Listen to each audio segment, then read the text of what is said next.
இதை பற்றி நான் கண்டிப்பாக பேசி ஆகணும். இது எல்லா ஆண்டர்ப்ரனருக்கும் ஒரு லீடருக்கும் இருக்கிற ஒரு பெரிய ஒரு ப்ராப்ளம் இன்னைக்கு ஒர்க் ஃபோர்ஸில். Anxiety, mental health, trauma, panic attack, OCD issues, இந்த மாதிரி நிறைய பேர் எக்ஸ்கியூஸ் கொடுத்து எனக்கு இந்த பிரச்சனைலாம் இருக்குன்னு ரிப்பீட்டடாக நிறைய ஆண்டர்ப்ரனர்ஸ் வந்து கேட்டிருப்பீங்க. இந்த வீடியோ பார்க்குற எல்லாத்துக்குமே ஒரு கிளாரிட்டி நான் கொடுக்கணும்னு நினைக்கிறேன். Mental health issue is not that எனக்கு வந்து இன்னைக்கு லோவாக நான் ஃபீல் பண்ணுறேன், என்னால் வந்து ஒர்க் பண்ண முடியாது அப்படிங்கிறது மென்டல் ஹெல்த் இஷ்யூ கிடையாது. Probably like you were in some very good relationship, ரொம்ப வந்து நீங்கள் ஒரு டிப்ரெஷனில் போயிட்டீங்க, உங்களுக்கு வந்துட்டு வீட்டில் நிறைய ப்ராப்ளம் இருக்குது. It has to be very intensive one that is not actually letting you function the way you are. என் ஆஃபீஸ்க்கு வந்து ஒரு லேடி வந்துட்டு டெய்லியும் சொல்லுவாங்க, ஐ ஹேவ் ஓசிடி, எனக்கு வந்து இந்த டேபிள் க்ளீனாக இருக்கணும்னு. டேபிள் க்ளீனாக இருக்கணும் இல்லைங்கிறது ஓசிடி கிடையாது. நீங்கள் வந்துட்டு வீட்டிலேருந்து ஆஃபீஸ் வரும்போது நான் கேஸ் ஆஃப் பண்ணனா இல்லையா அப்படின்றது நீங்கள் வந்து ஒரு 25 தடவை யோசிச்சு திருப்பி வீட்டுக்கு போய் அதை செக் பண்ணிவிட்டு வந்து உட்கார்ற வரைக்கும் உங்களால் வந்து எந்த வேலையுமே செய்ய முடியாது. That is OCD.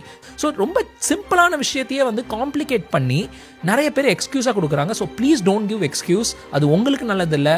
அதோடு முக்கியமாக உண்மையாலுமே இந்த ப்ராப்ளம் கோ த்ரூ பண்ணுறவங்களுக்கு இது ரொம்ப ரொம்ப பெரிய disadvantage. Always be truthful for yourself and don't confuse these terms with very normal things in life.